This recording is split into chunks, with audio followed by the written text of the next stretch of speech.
It's the weekend. It's December 29th and 30th, Friday and Saturday, and Mercury's retrograde. So this is so crazy that we're headed towards the new year, just left Christmas during a Mercury retrograde, which means, it's hard to say it today, slow down. You move too fast. You got to make the morning last just. Sun in Capricorn, Moon in Leo. You know what that means?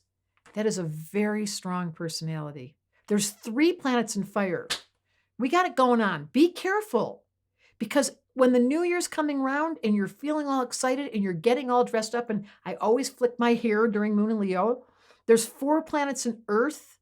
It's really a strong energy this weekend. The Moon in Leo is an indicator that there's fire in the sky, and there's 2 other planets there, Mercury and Mars and Sag. If a baby were born as a Capricorn with Moon in Leo, Mercury in Sag, and Mars, that is a very strong, the kind of energy where we get intimidated by these people.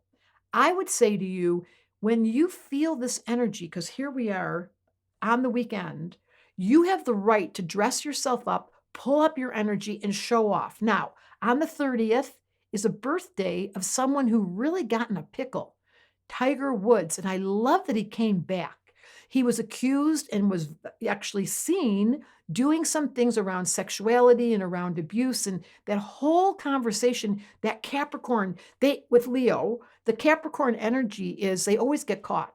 This is the one sign that cannot not get caught.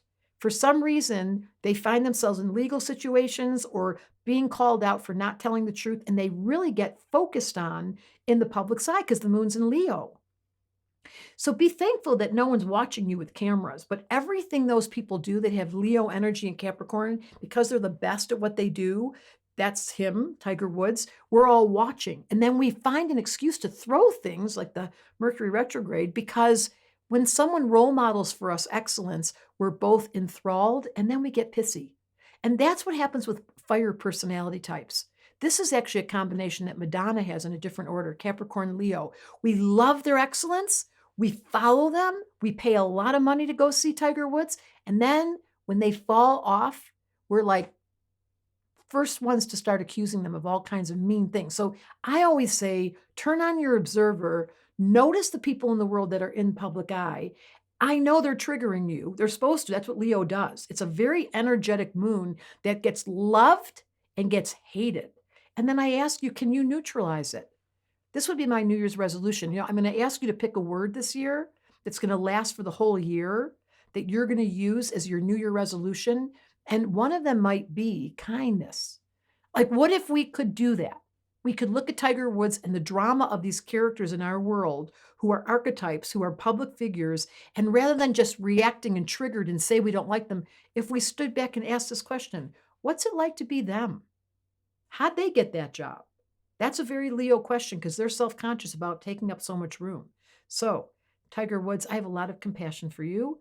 I don't judge. I do my best to pay attention and listen. And then I ask this question, what's it like to be that person? What would be it for me? What would I want if I found out that I got publicly noticed in something I really didn't want to tell anyone? And by the way, he addressed his addiction. And that is a conversation of Capricorn. When they get the discipline to break their patterns, they have more discipline than any other sign. Just saying. New Year's, pick a word. Tell me what you're going to use this year, because when you pick a word and it lets you follow you around for the whole year, it becomes a very significant marker, New Year's Eve around the corner. Happy New Year! For so many years, it used to hurt my feelings that I felt different or separate. And then I realized it was a gift in disguise. It meant that I had a uniqueness and I didn't have to follow what others did. This is what astrology is all about. It's about promoting individuality, celebrating diversity, and letting you be quote unquote weird. It's not a bad word. It just means that you're unique. Let's change it. So I created Tell Me a Story. It's an intimate writing class. I'm your teacher, and it allows you to change those judgments or those misinterpretations of your character so you feel better about you. It's like magic to watch people fall in love with themselves right in front of me. Click the link in the description to find out more.